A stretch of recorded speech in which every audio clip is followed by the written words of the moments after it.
Hey, what's up, what's up, what's up, good people? It's your girl KB. You know what I do, and you know why I do it. It's Sunday morning. It's 6:24 in the a.m., and it's January 21st. I am speaking in hushed tones because it's 6 o'clock on a Sunday morning, and the rest of the household is still asleep. But you know me, if you follow me, that is. I'm up and in the Word. I'm always up and in the Word at this time. Amen. I want to share with you the message from Just for Today. And man, it really reads and resonates this morning. It's entitled Unity and Uniformity. The opening statement is unity is a must it says NA. That's Narcotics Anonymous, y'all. Unity is a must for this particular group. But I want to say unity is a must for believers. Now, see, we're in the habit of mistaking unity and uniformity as synonyms. You know, and that's where we get in trouble. I want to say that. You know, God has a standard, and we're all attempting to meet the standard, right? But we're so cocksure and stubborn in what we believe that the standard is that we lose sight of individuality. Now, we all want to claim that we're unique beings, but our idea of unity and our understanding of unity confuses that. You know, we have this cookie cutter theology. And by cookie cutter, I want you to think about gingerbread men more specifically. Now, when we roll out that gingerbread dough and we use the gingerbread man cookie cutter, hopefully the dough is the right temperature, right thickness, has the right amount of flour to make that cutting easy. And the gingerbread men, go into the oven and they all come out this uniform shape. Now, the thing that makes them different is the decoration that we place on it. Amen. I want us to think about this. The thing that makes it different is the decoration that we put on it. That individuality. Now, uniform shape, individual decoration. That's how the body should be. Amen. So let me just get into this reading. It says, unity is not uniformity. Unity springs from the fact that we have unity of purpose to recover, to heal, to serve, and to help others stay clean. However you define clean in Christ. Now, again, there is a standard. So, we're all trying to meet this standard to our understanding. Amen. The writer says, even so, we often find that while we strive to fulfill the same purpose, our means and methods may be radically different.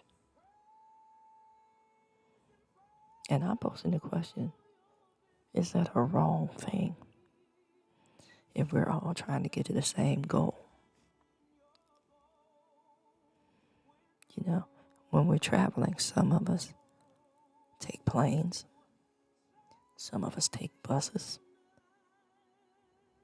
Hey, is Greyhound still a thing? Anyway, some of us take buses, some of us drive, but we all get to the same destination. Amen. And nobody finds fault with that, other than maybe the amount of time. You know, some people want to get there fast, but fast doesn't necessarily mean good.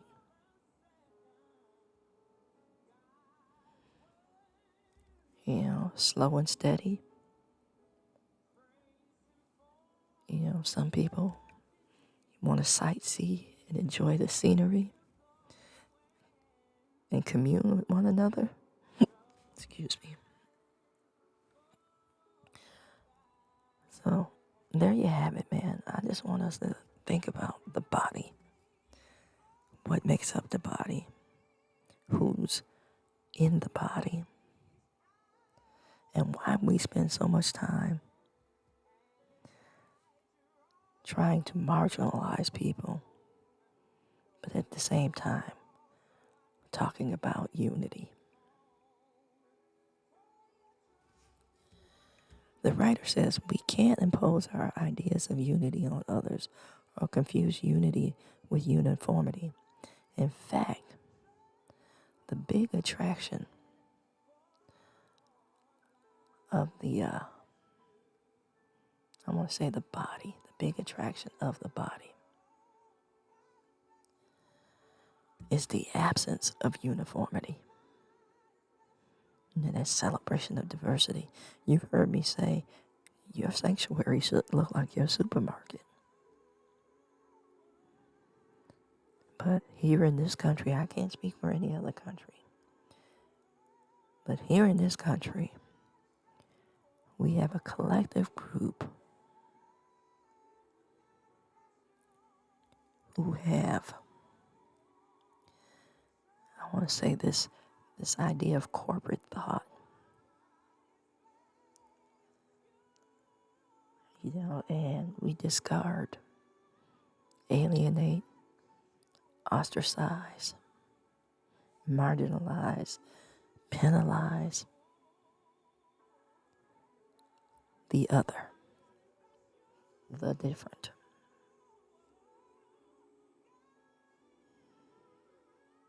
It says unity springs from our common purpose, not from standards imposed on the group. Common purpose,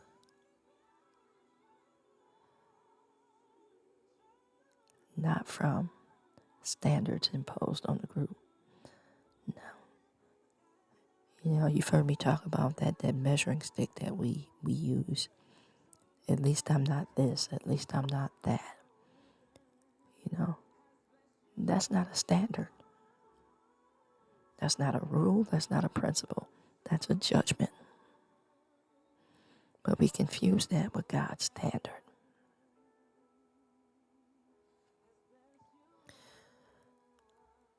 The writer says a group that has the unity which springs from the loving hearts of its members allows each, this is addict, I want to say person in need of healing,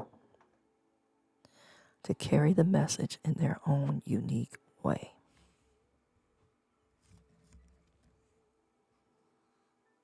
Amen. Our dealings with each other, folks, should reflect the love of God, should celebrate that diversity. You know, should be saying, I love you because God made you. And then being able to say, you know, what the identified purpose is, or what the unique trademark is. Amen. And to say, welcome, we need you.